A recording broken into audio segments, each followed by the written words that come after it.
దేవుని పరిశుద్ధ నామమునకు మహిమ కలుగునుగాక. Glory to the God. ఈ ఉదయకాలంలో తండ్రి అయినటువంటి దేవుణ్ణి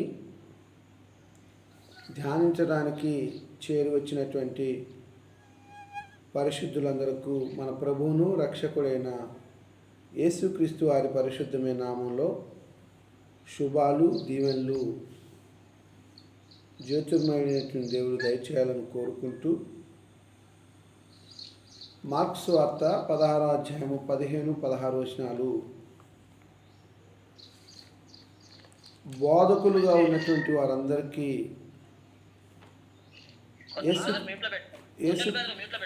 యేసుక్రీస్తు వారి ద్వారా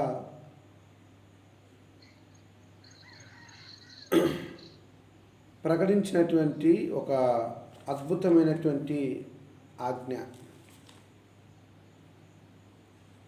మార్క్స్ వార్త 16వ అధ్యాయము 15-16 వచనాల్లో,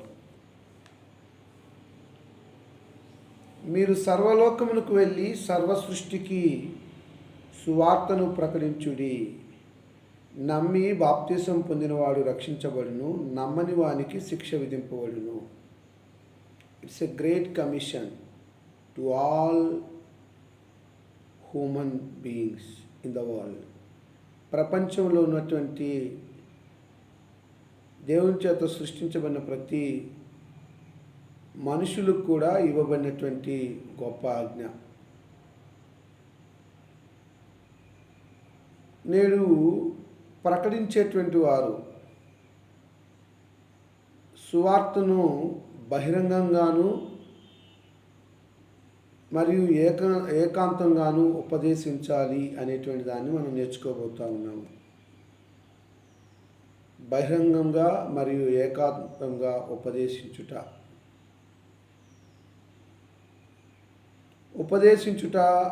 ప్రకటించుట, బోధించుట అనేది దేవుని ప్రణాళికలోని ముఖ్యమైనటువంటి భాగం. ప్రియులారా, ఎందుకు ఉపదేశించాలి, ఎందుకు ప్రకటించాలి, ఎందుకు బోధించాలి? ఒక సువార్తికుడు కావచ్చు, ఒక ఉపదేశకుడు కావచ్చు, ఒక బోధకుడు కావచ్చు, క్రీస్తు ప్రభు యొక్క మరణము, సమాధి, పునరుద్ధానము, కొరింథీయుల మొదటి పత్రిక 15వ అధ్యాయము 1-3 వచనాల్లో ఉన్నటువంటిది. ఆ సువార్తను ప్రకటించేటువంటి క్రమంలో దేవుని యొక్క ఆలోచన లేక ఆ ప్రణాళికలో ఉన్నటువంటి భాగము, దేవుడు తన చిత్తాన్ని బోధించడం ద్వారా అందరూ తెలుసుకోవాలని కోరుతూ ఉన్నాడు. ఏ ఒక్కరికి క్రీస్తు యొక్క సువార్తను ప్రకటించాలనేది దేవుని యొక్క ఆలోచన కానే కాదు. అందరూ చేర్చుకోవాలి. వారి అన్యులా, వారు మత శాఖల వారా, క్రైస్తవేతరులా, ఎవరైనా సరే యేసుక్రీస్తు వారి యొక్క బలియాగము ప్రకటించాల్సినటువంటి, ఉపదేశించాల్సినటువంటి, బోధించాల్సినటువంటి అవసరత ప్రతి ఒక్క సృష్టంపై ఉన్నది. ఆకాశ పక్షులను చూడండి, అవి తమకున్నటువంటి ఆ స్వరము ద్వారానే ఉదయకాలంలోనే అందరినీ మేలుకొల్పుతున్నాయి. చాలామంది ఆ పక్షుల యొక్క అరుపులతోటి లేచి దినచర్యను ప్రారంభిస్తూ ఉంటారు. మనము దేవుని యొక్క ఉద్దేశం ప్రకారంగా లేచి ఉదయకాలమునే లేదా ప్రాతకాలమునే ప్రార్థన చేసి దేవుని చిత్తాన్ని లేక ఆయన ప్రణాళికలో ఉన్నటువంటి దానిని మనం కొనసాగించాలి. ఒకసారి దేవుని ప్రణాళికలో ఉన్నటువంటి ముఖ్యమైన భాగం గురించి, అంటే ఈ స్వార్థ ప్రకటన గురించి అపోస్తలుడైనటువంటి పౌలు గారు రోమా పట్టణంలో ఉన్నటువంటి బిడ్డలకు రాస్తూ రోమాపత్రిక 16వ అధ్యాయము 25 నుంచి 27 వచనాలు అంటే చివరిలో ఉంటాయి. వాటిని చదవాలని కోరుతున్నాను. 16వ అధ్యాయం 25 నుంచి 27 వచనాలు. సమస్తమైన అన్ని జనులు విశ్వాసమునకు విధేయులగునట్లు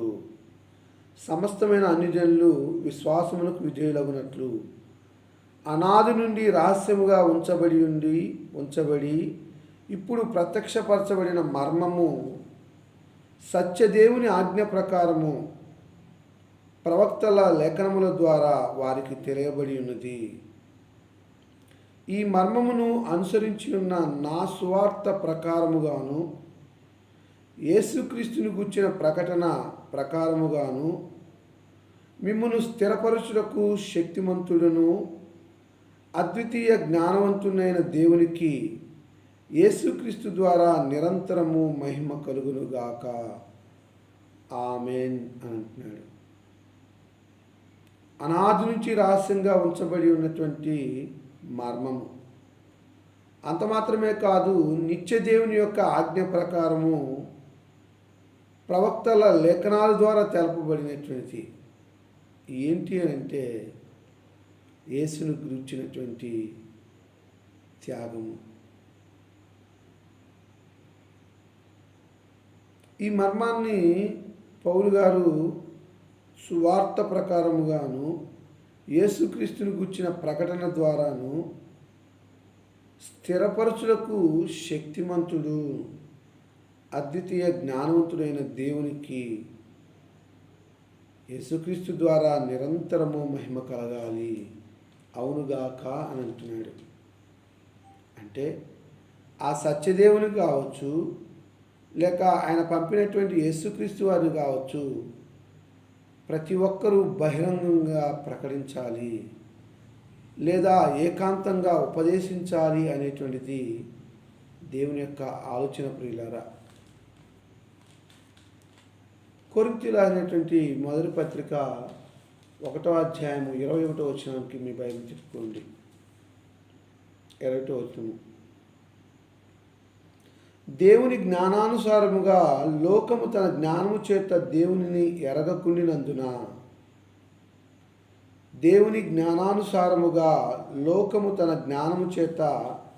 దేవునిని ఎరగకుండినందున దేవుని తెలుసుకోలేదు లోకంలో ఉన్నటువంటి మనుషులు.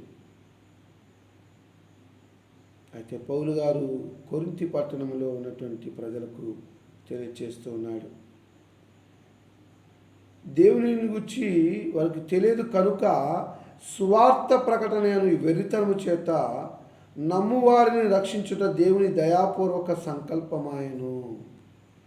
ఎలా ఒక మనుషుడు రక్షించబడతాడు అని అంటే దేవుని దయాపూర్వకమైన సంకల్పంలో ఉన్నటువంటి ఆ మర్మం ఏంటంటే సువార్త ప్రకటన.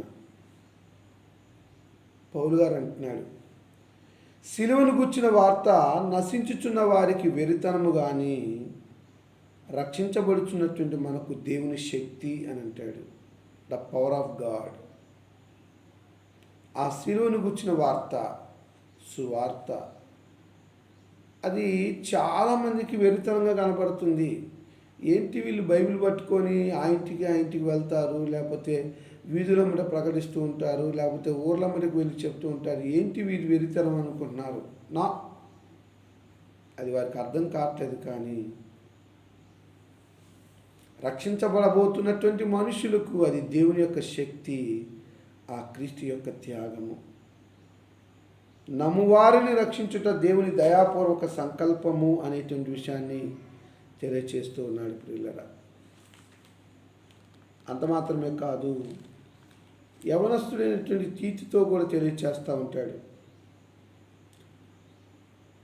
అపోస్తలుడైన పౌలు తీతుకు రాసిన పత్రిక 1వ అధ్యాయం 1 నుంచి 4 వచనాలు.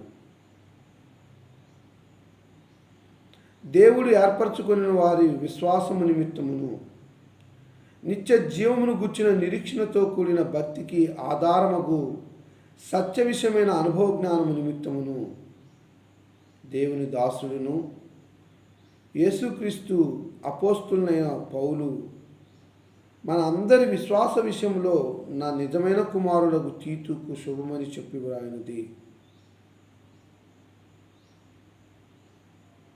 ఆ నిత్య జీవమును అబద్ధమాడనేరని దేవుడు అనాది కాలమందే వాగ్దానం చేశాను. కానీ ఇప్పుడు మన రక్షకుడైన దేవుని ఆజ్ఞ ప్రకారము నాకు అప్పగించబడిన సువార్త ప్రకటన వలన తన వాక్యమును యుక్త కాలముల యందు బయలుపరచెను. అనాది కాలమందే వాగ్దానం చేసెను. కానీ ఆది కాలము అనాది కాలము. ఆది అందు దేవుడు భూమి ఆకాశం సృష్టించాడు. దానికంటే అంటే భూమిని ఆకాశమును సృష్టించక మునుపే ఉన్న కాలాన్ని అనాది కాలము అని అంటున్నాము ప్రియులరా. ఆ అనాది కాలమందే దేవుడు వాగ్దానం చేశాడంట. ఏంటి ఆ వాగ్దానం అంటే, మన రక్షకుడైనటువంటి దేవుని ఆజ్ఞ ప్రకారము సువార్త ప్రకటన వలన వాక్యమును యుక్త కాలమందు బయలుపరిచాడు యేసుక్రీస్తు వారి ద్వారా.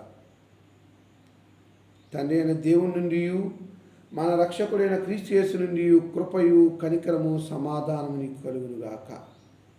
ఇప్పుడు మనం చూసినటువంటి ఈ 4 రిఫరెన్స్ల ద్వారా ఏం గమనిస్తున్నామంటే ప్రియులరా, దేవుని ప్రణాళికలో అనాది కాలం నుంచి దాచబడినటువంటి క్రీస్తును గుర్చినటువంటి మర్మము కొంతమందికి వెరితనంగా ఉంది. కానీ ఆ స్వార్థను నమ్మినటువంటి బిడ్డలందరికీ రక్షణ కలగచేసేటువంటి దేవుని శక్తి అనే విషయాన్ని చెప్తూ ఉన్నాడు. ఇది ఆయన దేవుని యొక్క దయాపూర్వక సంకల్పము. అది ఈనాడు లేకపోతే క్రీస్తు శకం మొదటి శతాబ్దంలో ఏర్పాటు చేయబడింది కాదు. అది జగత్తు పునాది వేయబడక మునిపే క్రీస్తును గుర్చినటువంటి మర్మాన్ని, ఆయన త్యాగాన్ని ప్రకటన చేయాలని దేవుడి ప్రణాళికలో ఉన్నటువంటి భాగము. అందుకోసమే ప్రియులరా, దీనిని గురించి ప్రతి ఒక్కరూ కూడా ప్రకటించాలి, ఉపదేశించాలి, బోధించాలి. ఇక్కడ ఈరోజు మనం ఆలోచన చేసే విషయం ఏంటంటే, 2 రకాలుగా బహిరంగంగా ఉపదేశించడము, రెండవది ఏకాంతంగా ఉపదేశించడం గురించి చూడబోతున్నాము. అయితే దేవుడు దీని విషయమై కొన్ని నియమాలను ఏర్పాటు చేశారు. ఈ నియమాలు బహిరంగంగా ఉపదేశించున్నామా లేక ఏకాంతంగా ఉపదేశించున్నామా అనే దాన్ని బట్టి నియమించబడ్డాయి. ఈ విషయాన్ని ప్రతి ఒక్కరూ తెలుసుకోవాలి. ఈ విషయాన్ని దేవుడు లేఖనాలలో చాలా స్పష్టంగా చూపించారు కనుక గమనిద్దాం ప్రియులారా. ముందుగా బహిరంగంగా ఉపదేశించటము అంటే అందరికీ బోధించటము, అందరికీ సంబంధించినటువంటి కార్యక్రమం ఇది. ఏ ఒక్క స్వార్థికుడిదో ఉపదేశకుడిదో మాత్రము కాదు ప్రియులారా, పరిశుద్ధులైనటువంటి క్రైస్తవులందరూ బోధించాలి. ఇది అందరికీ సంబంధించినటువంటి కార్యక్రమము. ప్రజలందరికీ ఇటువంటి కూడికలకు ఆహ్వానం ఉంటూ ఉంటుంది. ఏ భేదం లేదు. అందరూ కూడా యేసుక్రీస్తు వారి యొక్క స్వార్థ కూడాలకు ఆహ్వానం అని చెప్పేసి ఆహ్వానిస్తూ ఉంటాం. ఎవరైనా రావచ్చు. పురుషులు, స్త్రీలు, పిల్లలు, వృద్ధులు, విశ్వాసులు, అవిశ్వాసులు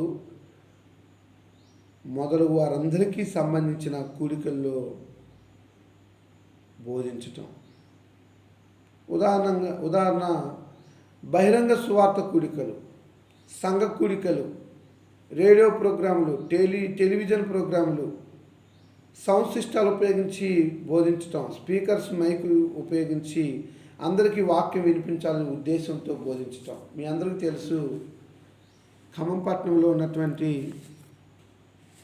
క్రీస్తుప్రభు యొక్క సంఘాలు నడిపిస్తున్నటువంటి మనము కూడా ఇలా బహిరంగంగానే సువార్త కూటాలు పెట్టి సంఘం ద్వారా ధనాన్ని వెచ్చించి అనేక మందికి క్రీస్తును గుర్చినటువంటి ఆ త్యాగాన్ని, ఆయన మరణాన్ని, తిరిగి పునరుద్ధరణైనటువంటి విషయాన్ని ప్రకటిస్తూ ఉన్నాను. ఇది బహిరంగ ఉపదేశించేటువంటిది. రెండవదిగా ఏకాంతంగా ఉపదేశించటము. ఏకాంతంగా ఉపదేశించడం అంటే రహస్యముగా, ఏకాంతంగా ప్రైవేటుగా కొందరికి మాత్రమే సంబంధించిన వ్యక్తిగతమైన కూడికలు. చాలామంది ఏంటంటే ఇప్పుడు ఉదాహరణకి ఒక గృహంలో గృహ కూడిక పెట్టుకోవాలంటే వాళ్ళు చాలా భయంగా పెట్టుకుంటారు. ఎవరైనా అబ్జెక్షన్ చేస్తారేమో. ఇంకా అద్దెలకు ఉండే వాళ్ళకైతే ఇంకా ఆ బాధలు ఉన్నాయి. మాకు ఈ అద్దె ఇచ్చినట్టు వాళ్ళు వెళ్ళిపోమంటారు అని చెప్పేసి వారు భయపడుతూ రహస్యంగా ఏకాంతంగా కూడికలను నిర్వహించుకుంటారు. ఇవి బహిరంగంగా చేయకూడదు ప్రియులరా. ఇంటిలో ఒంటరిగా ఏకాంతంగా జరిగే కూడికల్లో ఉపదేశించటం.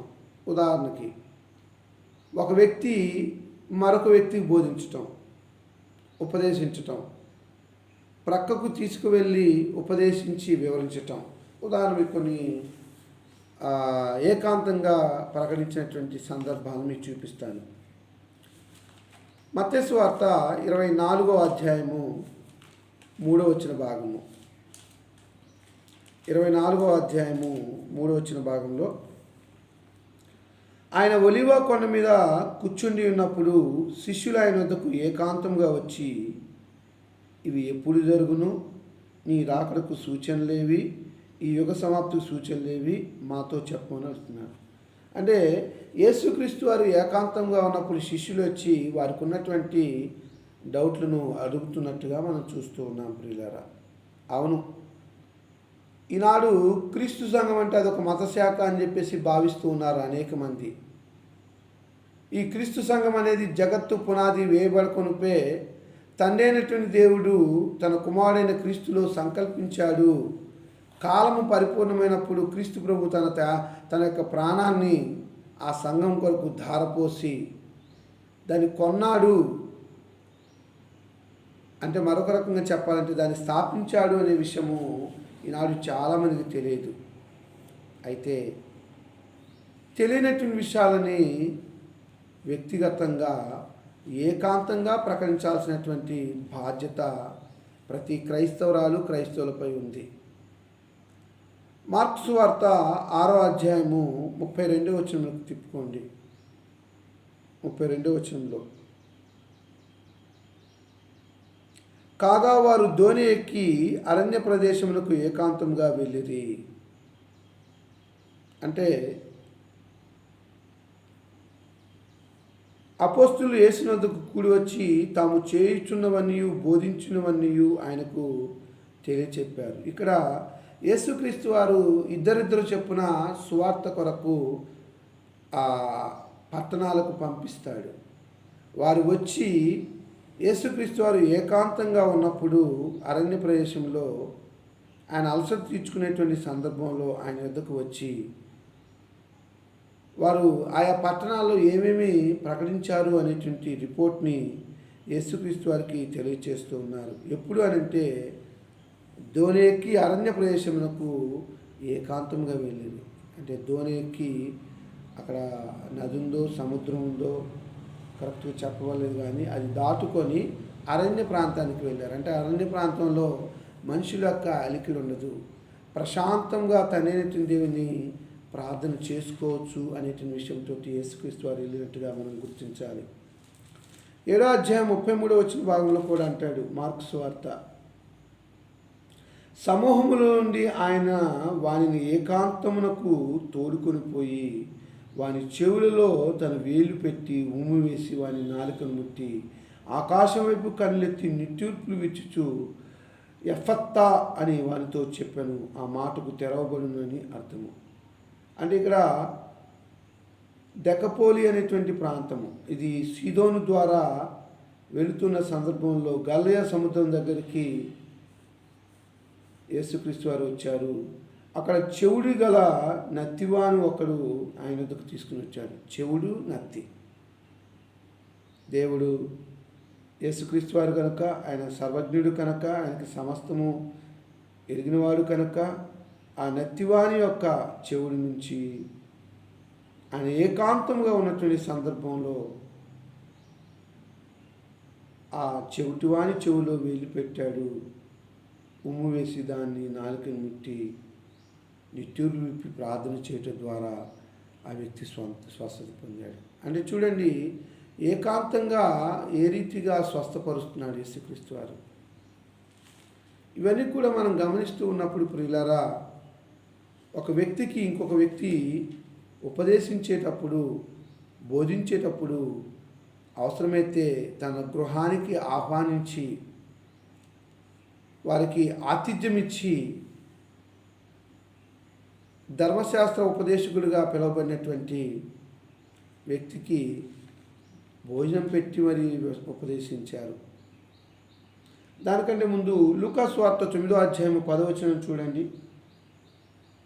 లూకా సువార్త 9వ అధ్యాయం 10వ వచనంలో, అపోస్తులు తిరిగి వచ్చి తాము చేసినవన్నీ ఆయనకు తెలియచెప్పగా ఆయన వారిని వెంటబెట్టుకొని బెత్సయిదా అనే ఊరికి ఏకాంతంగా వెళ్ళాను. ఎందుకు వెళ్ళాడంటే మీకు తెలుసు. జనసమూహములు ఆయన వెంబడిస్తూ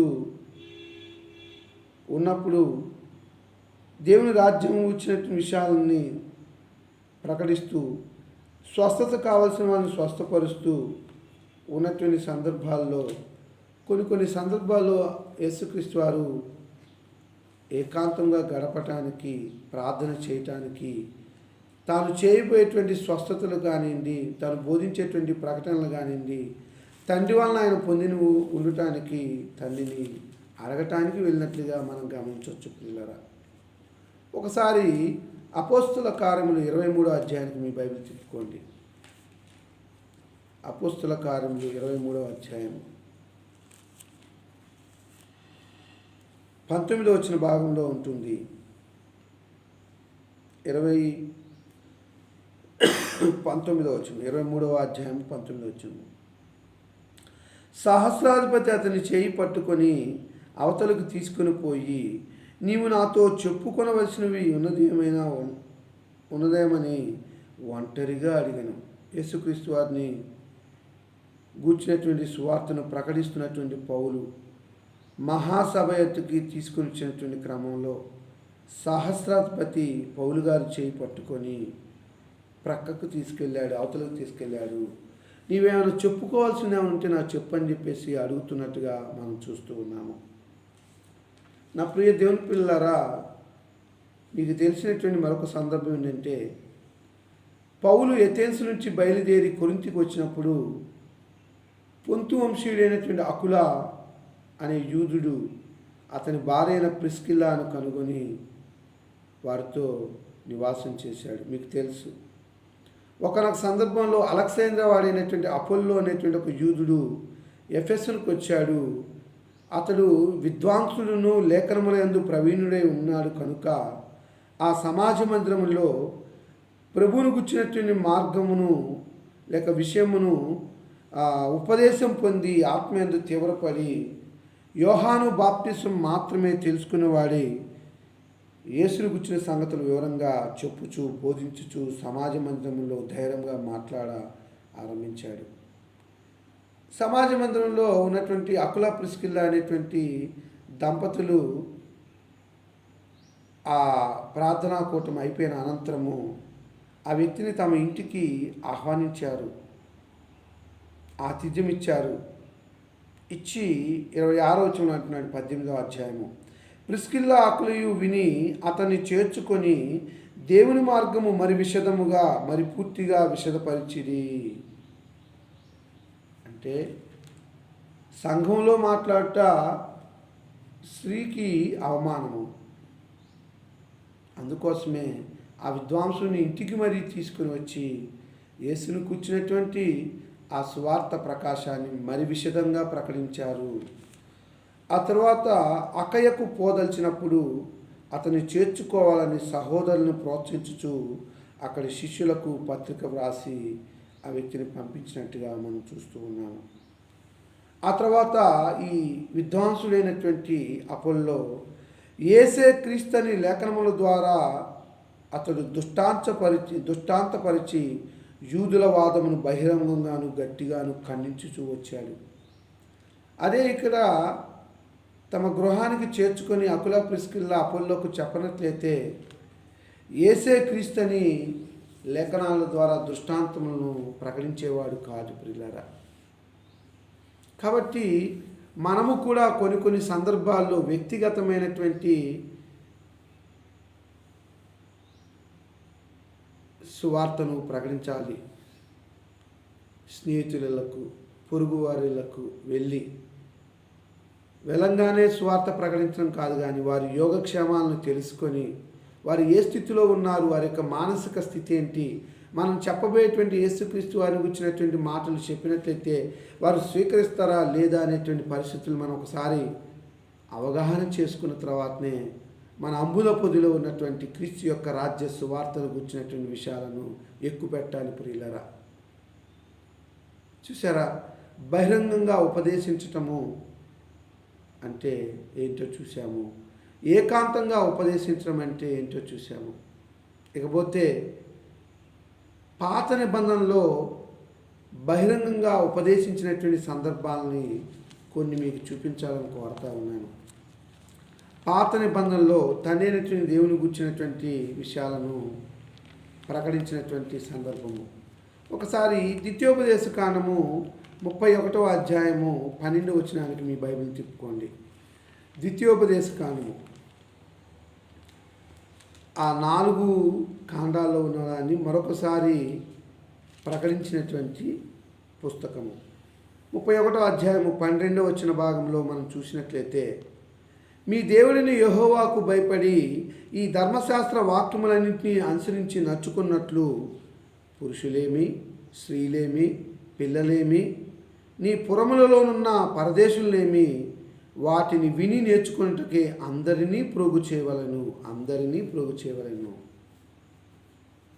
పాత నిబంధనలో బహిరంగంగా ప్రకటిస్తున్నాడు మోషే. ఎవరిని గురించి ప్రకటించాలని? ఆ ఇజ్రాయేల్ ప్రజలు ఎవరినైతే సేవిస్తున్నారో, ఆ ఇజ్రాయేల్ ప్రజలు ఎవరికైతే లోబడుతూ ఉన్నారో ఆ లోబడినటువంటి జనాంగానికి ప్రకటించాలని కంకణం కట్టుకున్నాడు ఇక్కడ మోషే. అంత మాత్రమే కాదు,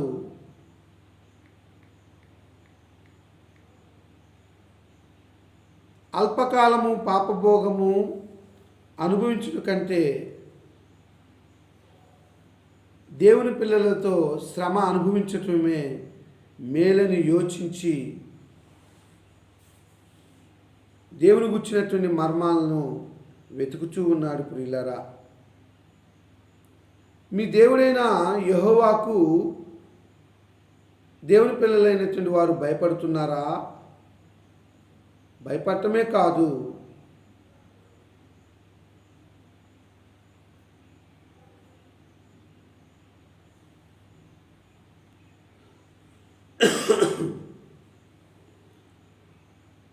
ధర్మశాస్త్ర వాక్యములన్నింటినీ అనుసరించి నడుచుకోవాలి.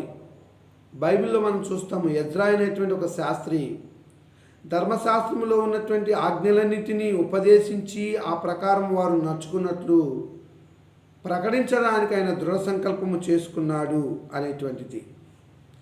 కాబట్టి ఇక్కడ మనం ఏం గమనిస్తూ ఉన్నామంటే ప్రియులరా, మహోన్నతుడైనటువంటి దేవుని యొక్క ఆ కృపను, ఆయన వాత్సల్యతను, ఆయన ప్రేమను, ఆయన త్యాగమును, ఆయన అస్వార్థలో ఉన్నటువంటి మర్మములను, ధర్మశాస్త్ర గ్రంథములో ఉన్నటువంటి వాక్యములను అన్నిటినీ కూడా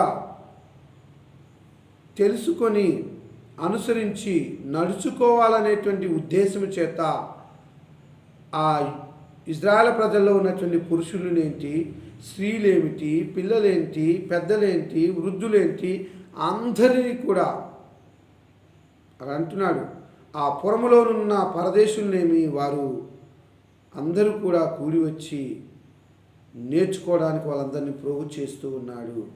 అంటే బహిరంగంగా ప్రకటించడానికి పూనుకుంటున్నట్టుగా మనం చూస్తూ ఉన్నాం ప్రియులరా. ఆ తర్వాత యెహోషువ గ్రంథము 8వ అధ్యాయం వైపు మీ బైబిల్ తిప్పండి.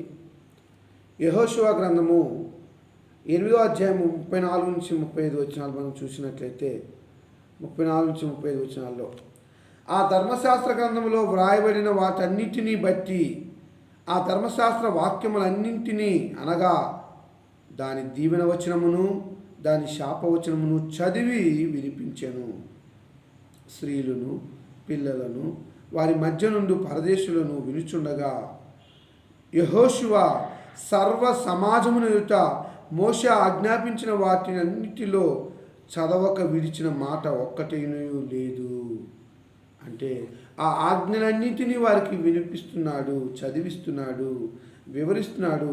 ఆ ధర్మశాస్త్ర గ్రంథములో వ్రాయబడిన ప్రకారము ఆ ప్రజలు జీవించినట్లయితే వారందరూ కూడా మోక్షానికి వెళతారు అనేటువంటి ఒక దృఢ సంకల్పం చేత యెహోషువ మోషే వ్రాయించినటువంటి ఆజ్ఞలన్నిటిలో ఒక్కటైనా విడిచిపెట్టకుండా ఆ ప్రజలందరికీ కూడా బహిరంగంగా ఉపదేశించాడు అనేటువంటి విషయాన్ని మనం ఇక్కడ చూడగలుగుతున్నాం ప్రియులారా. అలాగనే నెహెమ్యా గ్రంథం వైపు మీ బైబిల్ తిప్పుకోండి. నెహెమ్యా గ్రంథం వైపు 410 పేజీ. నెహెమ్యా గ్రంథము 8వ అధ్యాయం వైపు మన బైబిల్ తిప్పుకున్నట్లయితే అక్కడ 1 నుంచి 3 వచనాల్లో ప్రవక్త అయినటువంటి నెహెమ్యా ద్వారా కూడా దేవుడు తెలియజేస్తున్నాడు. 7వ నెల రాగా ఇజ్రాయేలు తమ పట్టణములలో నివాసులై ఉండిరి. అప్పుడు జనులందరూ ఏక మనస్కులై వీటి గుమ్మము ఎదుటున్న మైదానమునకు వచ్చి యెహోవా ఇజ్రాయేలుకు ఆజ్ఞాపించిన మోషే ధర్మశాస్త్ర గ్రంథం తెమ్మని ఎజ్రా అను శాస్త్రితో చెప్పగా యాజకుడైన ఎజ్రా 7వ మాసము మొదటి దినము చదవబడిన దాన్ని గ్రహింప శక్తిగల స్త్రీ పురుషులు కలిసిన సమాజమంతటి ఎదుటను ఆ ధర్మశాస్త్ర గ్రంథము తీసుకొని వచ్చి నీటి గుమ్మము ఎదుటనున్న మైదానములో ఉదయం మొదలుకొని మధ్యాహ్నం వరకు నిలుచున్న ఆ స్త్రీ పురుషులకును తెలివితో వినగల వారందరికీ చదివి వినిపించుచూ వచ్చెను. ఆ జనులందరూ ధర్మశాస్త్ర గ్రంథమును శ్రద్ధతో వినిరి. అంటే ఈరోజంటే స్పీకర్లు వచ్చినాయి, మైకులు వచ్చినాయి, సౌండ్ సిస్టాలు వచ్చినాయి. కానీ ఆ రోజు అంతమంది ప్రజలకు ఎలా వారు నోటి ద్వారా ప్రకటించారో మరి మనకు అర్థమవుతుందో లేదో. అంటే నేను ఒక్కోసారి వీటిని ధ్యానిస్తూ ఉన్నప్పుడు వారు బోరలూరటానికి కొమ్ములను ఉపయోగించేవారు. కొమ్ముల ద్వారా ఈనాడు కూడా కొమ్ము లాంటిదే మైకులో ఉంటుంది గొట్టంలో. దాని ద్వారా ఆ మ్యాగ్నెట్ అనేటువంటిది మనము మాట్లాడినటువంటి మాటని మనం మాట్లాడిన దానికంటే కొన్ని రెట్లు దానిని బయటికి పంపిస్తూ ఉంటుంది. మరి ఆ నెహెమ్యా ప్రవక్త కాలంలో దేవుని గుర్చినటువంటి ఆ మర్మాలను ప్రకటించిన కొరకు బహుశా అలాంటివి వాడారో తెలియదు, కానీ బహిరంగంగా దేవుని యొక్క ధర్మశాస్త్రం గురించి ప్రకటిస్తున్నట్టుగా మనం చూడగలం ప్రియులారా. ఇక్కడ ఎజ్రా అనేటువంటి శాస్త్రి మరి దృఢ సంకల్పం చేసుకొని దేవుని గుర్చినటువంటి విషయాలను తెలియజేస్తున్నట్టుగా మనం చూస్తూ ఉంటాం ప్రియులారా. కాబట్టి నీ జీవితంలో నా జీవితంలో ఎన్నడూ మర్చిపోకూడనటువంటిది ఏంటి అని అంటే దేవుని గుర్చినటువంటి మర్మాలను ప్రకటించడము మానకూడదు ప్రియులారా. ఒకసారి నెహెమ్యా గ్రంథం కంటే ముందు ఒక పుస్తకం ఉంది, అదే ఎజ్రా పుస్తకము 7వ అధ్యాయము 10వ వచనంలో చెప్పబడిన మాట మరొకసారి మీకు తెలియచేస్తాను. 7వ అధ్యాయం 10వ వచనము, ఎజ్రా యెహోవా ధర్మశాస్త్రమును పరిశోధించి దాని చొప్పున నడుచుకొనుటకును ఇజ్రాయేలుకు దాని కట్టడలను విధులను నేర్పుటకును దృఢ నిశ్చయము చేసుకొనెను. ఎజ్రా శాస్త్రి తాను బ్రతికున్నంత వరకు కూడా ఆ మహోన్నతుడైన జీవము గల సర్వాధికారైన సైన్యములకు అధిపతి అయిన దేవుని గురించి ప్రకటించుకోవడానికి, బహిరంగ ఉపదేశించుకోవడానికి ఆయన దృఢ నిశ్చయము చేసుకున్నాడు. మరి మనము ఆ తండ్రిని ప్రకటిస్తున్నామా? ఆయన పంపినటువంటి క్రీస్తుని ఇతరులకి వివరిస్తున్నామా అంటే లేదు ప్రియులరా. కేవలము ఆదివారము వచ్చి దేవుని సన్నిధిలో 2 గంటలు కూర్చోగానే ఆ వారమంతా దేవుని పని చేసినట్లుగా మనము ఊహిస్తున్నాము తప్ప అది కాదు. పాత నిబంధనలో చెప్పగలిగినటువంటి బోధించే సామర్థ్యం కలిగినటువంటి వారందరూ కూడా ఇజ్రాయెల్ ప్రజలందరినీ కూడా ఒక దగ్గర పొరుగు చేసి వారికి దేవుని గుచ్చినటువంటి ఆ ఆజ్ఞల్ని ప్రకటిస్తూ ఆ రీతిగా జీవించండి అయ్యా, దేవుడు మనల్ని, మన కుటుంబాలని, మన పిల్లలను, వృద్ధులను, స్త్రీలను, పురుషులందరినీ కూడా దీవిస్తాడని చెప్పేసి నెహెమ్యా గ్రంథము ద్వారా, ఎజ్రా గ్రంథము ద్వారా, ద్వితీయోపదేశకాలము ద్వారా, మోషే ద్వారా, యెహోషువ ద్వారా బహిరంగంగా ఉపదేశిస్తూ ఉన్నాడు. అలాగనే పాత నిబంధనలో కూడా ఏకాంతంగా ఉపదేశించిన వారు ఉన్నారు ప్రియులారా. ఒకసారి మరలా ద్వితీయోపదేశకాండం వైపు మీ బైబిల్ని తిప్పుకోండి. 6వ అధ్యాయము 7వ వచన భాగంలో, ద్వితీయోపదేశకాండము 6వ అధ్యాయం 7వ వచనం అనగానే మనకి ఇక్కడ క్షమ అంటే వినుము, ఇజ్రాయెల్కి వినుము అనేటువంటి విషయాన్ని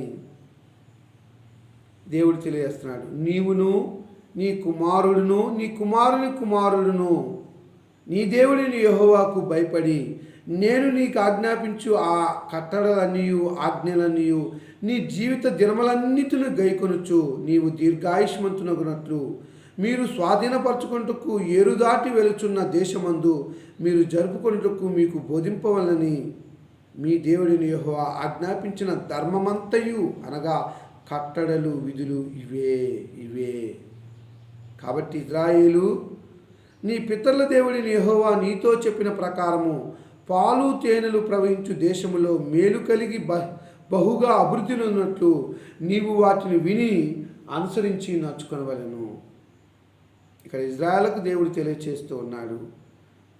కేవలము వారు మాత్రమే కాదండి, వారు, వారి కుమారులు, కుమారుల కుమారులు, అంటే 3 తరాల వారికి తెలియచేస్తూ ఉన్నాడు. Hear O Israel, our Jehovah is one Jehovah. 4వ వచనంలో, ఇజ్రాయేలు వినుము, మన దేవుడైన యెహోవా అద్వితీయుడగు యెహోవా. నీ పూర్ణ హృదయముతోనూ, నీ పూర్ణ ఆత్మతోనూ, నీ పూర్ణ శక్తితోనూ, నీ పూర్ణ వివేకముతోనూ నీ దేవుడైన యెహోవాను ప్రేమించవలెను. ప్రేమించుట అనగా ఆజ్ఞలు గైకొనుట అనే విషయాన్ని 1 యోహాను పత్రికలో యోహాను గారు తెలియచేస్తూ ఉంటాడు. ఎలా నేర్చుకోవాలి అని అంటున్నాడు. నేడు నేను నీకు ఆజ్ఞాపించు ఈ మాటలు నీ హృదయంలో ఉండవలెను. ఆ మనసులో ఉండాలంటే ఏం చేయాలంట? నీవు నీ కుమారులకు వాటిని అభ్యసింపచేసి నీ ఇంట కూర్చుండినప్పుడును, త్రోవన నచ్చినప్పుడును, పండుకొన్నప్పుడును, లేచినప్పుడును వాటిని గూర్చి మాట్లాడవలను. సూచనగా వాటిని నీ చేతికి కట్టుకొనవలను. చేతికి కట్టుకోవడం అంటే పెళ్ళిళ్ళ సమయాల్లో కంకణాలు కట్టుకుంటారులేండి, అలా అనుకునేరు. మన హృదయంలో ఉండాలి దేవుని మాటలు. కూర్చున్నా, పనుకున్నా, లేచినా, త్రోవను వెళ్ళినా ఆ మాటల్ని వల్లె వేసుకుంటూ ఆ మాటల్ని మన మనసులో ఉంచుకున్నప్పుడు ఇవి ఏకాంతంగా ప్రకటించబడేటువంటి మాటలు కనుక ఆ మాటలు చదువునప్పుడు, వినినప్పుడు, ఆ మాటలందే లక్ష్యం ఉంచినప్పుడు ఏ వ్యక్తి అయినా పాపం చేసే అవకాశం ఉంటుందా ప్రియులారా? నెవర్. ఆ పాపం అనే ఊహ అనేటువంటిదే రానికుండా దేవుని వాక్యము మనల్ని నడిపిస్తుంది. 119వ కీర్తన 105వ వచనము, నీ వాక్యము నా పాదములకు దీపమును, నా త్రోవకు వెలుగై ఉన్నది అని అంటాడు అక్కడ గ్రంథకర్త. కాబట్టి పాత నిబంధనలో కూడా ఏకాంతంగా ఉపదేశించారు పిల్లరా. మరి క్రొత్త నిబంధనలు ఏమన్నా బహిరంగంగా ఉపదేశించారా? ఒకసారి అపోస్తుల కార్యములు 20వ అధ్యాయం 20వ వచనం వరకు మీ బైబిల్ని తిప్పుకోండి. క్రొత్త నిబంధనలో అనగా క్రైస్తవ యుగములో మనం గమనించినట్లయితే ప్రియులరా, బహిరంగంగా సువార్తను ప్రకటించారంటే అవుననే చెప్పాలి. 20వ అధ్యాయం మనము వచ్చినప్పుడు 20వ వచనములో ఇక్కడ పరిశుద్ధాత్ముడు ఆసియాలో కాలు పెట్టిన దినము నుండి ఎల్లకాలము మీ మధ్య ఎలాగూ నడుచుకుంటునో మీరే ఎరుగుదురని పౌలు గారు మిలేతు నుంచి ఎఫెసునకు వర్తమానం పంపి పెద్దలను పిలిపించిన తర్వాత అక్కడున్న వారితో చెప్తూ ఉన్నాడు. యూదుల కుట్రల వలన నాకు శోధనలు సంభవించినను కన్నీళ్లు విచ్చుచు పూర్ణమైన వినయభావముతో నేను ఎలాగూ ప్రభువుని సేవించుచుంటినో మీకే తెలియను. అంటే వారిని ప్లీజింగ్ చేయటానికి, వారిని తాను చెప్పబోయేటువంటి మాటలందు ఆసక్తిగా ఉంచుట కొరకు ఆయన పొందినటువంటి శ్రమలు, శోధనలు, వాటిని తప్పించుకోవడానికి, దేవుని చేత విడిపించబడటానికి కన్నీళ్లు విడిచి ప్రార్థన చేసిన విషయము, తను తాను తగ్గించుకొని ప్రభువుని సేవించిన విషయము వారికి తెలియచేసి చెప్తున్నాడు 20వ వచనంలో. మరియు ప్రయోజనకరమైనది ఏదియు దాచుకొనక బహిరంగంగాను ఇంటింటను మీకు తెలియచేయచ్చు బోధించుచు దేవుని యొక్క మారుమనసు పొంది మన ప్రభువైన యేసుక్రీస్తునందు విశ్వాసం ఉంచవలనని యూదులకును గ్రీసు దేశస్థులకును ఎలాగూ సాక్ష్యమిచ్చి ఉంటినో ఇదంతయు మీకు తెలియను. చూడండి, ఇక్కడ పౌలు గారు ఎవరికైతే లాభదాయకంగా ఉందో, ప్రయోజనకరంగా ఉందో ఆ మర్మమును గుర్చినటువంటి సత్యాన్ని దాచుకొనక బహిరంగంగా ప్రకటిస్తూ ఉన్నాడు. తత్ఫలితంగా అనేక మంది ప్రభు యొక్క సంఘంలో చేర్చబడ్డారు. ప్రియులారా, ఇది క్రొత్త నిబంధనలో పౌలు గారు బహిరంగంగా ఉపదేశించినటువంటి పరిస్థితి. మరి క్రొత్త నిబంధనలో ఏకాంతం కూడా ప్రకటించాడా అంటే అవును, ఏకాంతంగా ప్రకటించాడు. ఇదే 20వ వచనంలో మనం చూసినప్పుడు బహిరంగంగాను ఇంటింటను మీకు తెలియజేయచ్చు. ఇంటింటను అంటే ఇందాకే చెప్పాను, ఇంటింటను బోధించేటువంటి పరిస్థితి ఏంటంటే ఏకాంతంగా ఉపదేశించటం. చాలామంది ధైర్యంగా యేసుక్రీస్తు వారిని ఒప్పుకొని బహిరంగ ప్రాంతాలకు రాలేకపోతూ ఉన్నారు. ఉదాహరణకి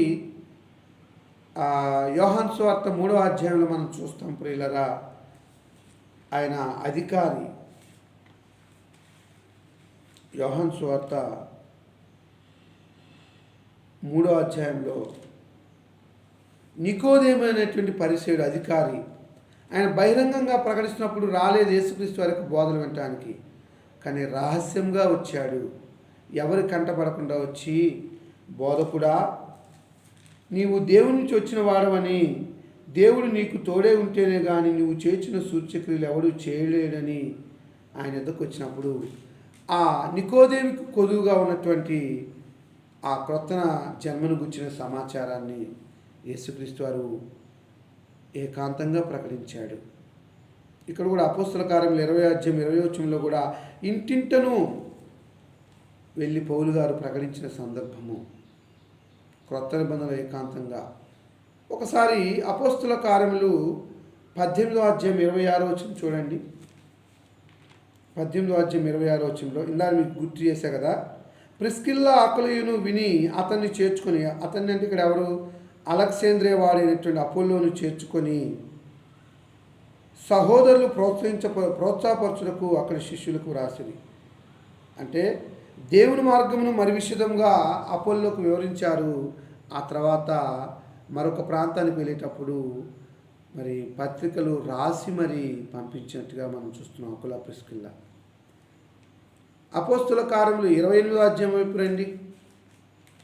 అపోస్తుల కార్యం 28వ అధ్యాయం అంటే చివరి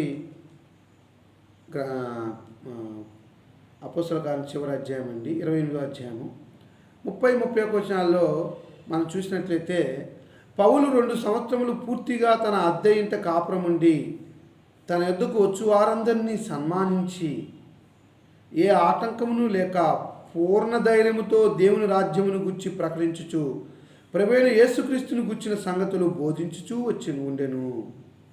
2 సంవత్సరాలు అద్దె ఇంట్లో ఉన్నాడంట.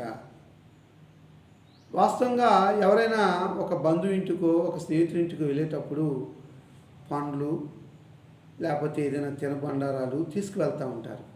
ఇక్కడ పూర్తిగా రివర్స్గా ఉంది.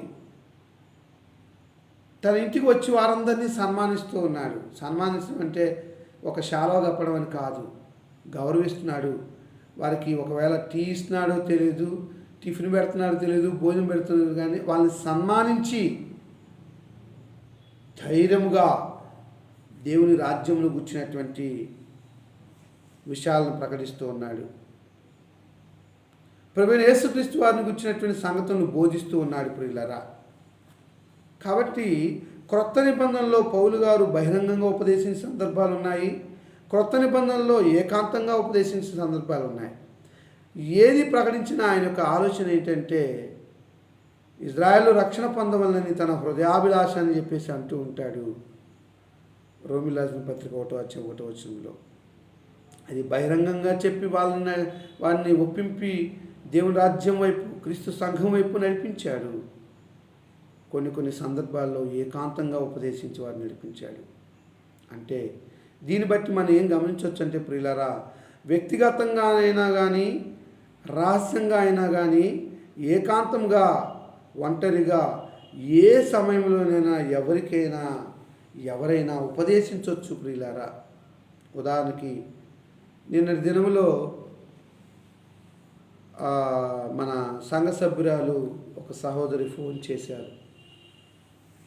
తన కుటుంబంలో తీవ్రమైనటువంటి బాధ, తన భర్త యొక్క చెడు ప్రవర్తనను బట్టి విడిచిపెట్టి తన కుమారుని చూసుకొని వాని కోసం ఎంతో కష్టపడుతుంది ఆ సహోదరి. అయితే కుమారుణ్ణి ఆ తండ్రి మరలా బ్లాక్మెయిల్ చేస్తూ పిలుస్తూ వాడిని చదువులో ఉన్నటువంటి ఆసక్తి నుంచి తీసేస్తున్నాడు. మంచి కాలేజీలో చేర్పించాము, చదువుకోరా బాబు అని ఫీజులు కట్టారు, అన్నీ కట్టింది అప్పులు చేసి. కానీ ఏం జరిగిందంటే ఆ కుమారుడు తల్లి మాట వినకుండా తండ్రి యొక్క చెడు స్వభావం కలిగినటువంటి మనసుకు వెళ్ళి తండ్రితో సహవాసం చేస్తూ చదువుకు వెళ్లకుండా 10 రోజుల నుంచి ఉంటే తల్లి బాధపడి, ఏం నాన్న ఇలా చేస్తున్నావు అంటే, నువ్వంటే నాకు ఇష్టం లేదు, నేను చదవనని చెప్పేసి ఇంట్లోంచి వెళ్ళిపోయినటువంటి సందర్భాల్లో ఉదయకాలంలో నాతో మాట్లాడారు. మొన్న దినం నైట్ కాలంలో మరి నా భార్యతో మాట్లాడినప్పుడు, నిన్న ఎంతో పని ఉన్నప్పటికీ కూడా మరి మా దగ్గర నుంచి సుమారు ఒక 7 కిలోమీటర్లు ఉంటుంది ఆ ప్రాంతం, వెళ్ళి ఒక 2 గంటల సేపు ఆమెను ఓదార్చి బలపరిచి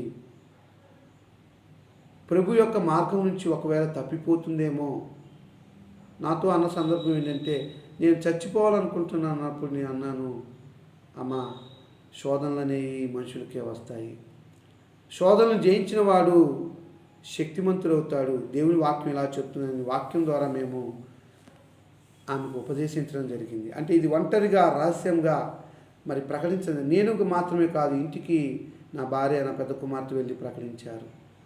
అయితే ఇంటికి వచ్చినటువంటి వారికి భోజనాన్ని పెట్టి మరి ఆ బిడ్డ నెమ్మది పొందింది. ప్రియులారా, నేను ఎందుకు విషయాలు చెప్తున్నానంటే క్రీస్తు యొక్క రాజ్య విషయాలను. పౌలు గారు అంటారు, అయ్యో సువార్తను నేను ప్రకటించినట్లయితే నాకు శ్రమ అని చెప్పేసి భావించాడు. కానీ అలాంటి కమిట్మెంటు, అలాంటి ఆలోచన ఈనాడు క్రైస్తవులైనటువంటి మనం మర్చిపోతున్నామేమో.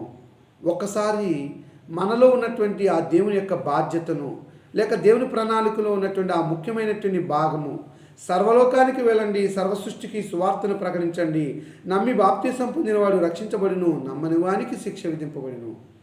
ఆ గ్రేట్ కమిషన్ను నలుదిశలా ప్రకటించబద్ధులమై ఉన్నాం ప్రియులారా.